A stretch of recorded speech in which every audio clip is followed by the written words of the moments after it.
Week stemmed ആയിട്ടുള്ള പ്ലാന്റ്സുകളിൽ മണ്ണിന് മുകളിലായിട്ടുള്ള അല്ലെങ്കിൽ ഏരിയൽ സ്റ്റെമ്മിൻ്റെ ചില ഭാഗങ്ങൾ മോഡിഫൈ ചെയ്ത് ടെൻഡ്രിൽ, തോൺസ്, ഫില്ലോക്ലാഡ്, ക്ലാഡോഡ് എന്നീ രൂപത്തിലേക്ക് മാറുന്നു. എന്താണ് സ്റ്റെം ഡെൻഡ്രിൽസ്? ഡെൻഡ്രിലുകൾ നേർത്തതും ഇലയില്ലാത്തതും ചുരുണ്ടതുമായ വീക്ക് സ്റ്റെമ്മിൻ്റെ ഭാഗങ്ങളാണ്. ഓക്സിലറി ബഡുകളിൽ നിന്നും ശാഖകൾ ഉണ്ടാകുന്നതിന് പകരം അവ മോഡിഫൈ ചെയ്ത് ഡെൻഡ്രിലുകളാകുന്നു. ഇവ മറ്റു ചെടികളിൽ പടർന്നു കയറാൻ സഹായിക്കുന്നു. ഗ്രേപ്സ്, പാസിഫോള അല്ലെങ്കിൽ പാഷൻ ഫ്രൂട്ട്, കുക്കുംബർ, പംകിൻസ് എന്നിവയിലെല്ലാം നമുക്ക് ഈ ഡെൻഡ്രിൽസ് കാണാം. അടുത്തതാണ് സ്റ്റെം തോൺസ്. സിട്രസ്, സാന്തിയം, ബൊഗൈൻവില്ല തുടങ്ങിയ ചെടികളിൽ ഓക്സിലറി ബഡ്സ് മോഡിഫൈ ചെയ്ത് തോൺസ് ആയിട്ട് മാറുന്നു. അടുത്തതാണ് ഫില്ലോക്ലാഡ് ഓർ ക്ലാഡോഫിൽ. ഇത്തരം മോഡിഫിക്കേഷൻസ് കാണുന്നത് സീറോഫൈറ്റ്സിലാണ്. സ്റ്റെമ്മ് പരന്ന് സ്വള്ളനായി ഗ്രീൻ ലീഫ് പോലെ ആവുന്നു. ഇത് ലീഫിൻ്റെ ഫംഗ്ഷൻസ് ചെയ്യുന്നു. ഇവയിൽ ധാരാളം നോഡ്സും ഇന്റർനോഡ്സും കാണാം. ഇന്റർനോഡ് എന്നാൽ 2 നോഡുകൾക്കിടയിലുള്ള ഭാഗമാണ്.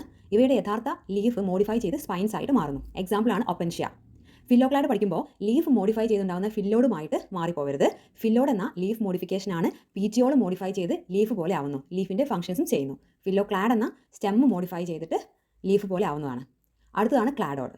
ആസ്പെരാഗസ്, റസ്കസ് എന്നീ ചെടികളിൽ ലീഫ് റെഡ്യൂസ് ചെയ്ത് സ്പൈൻസ് ആയിട്ട് മാറുന്നു.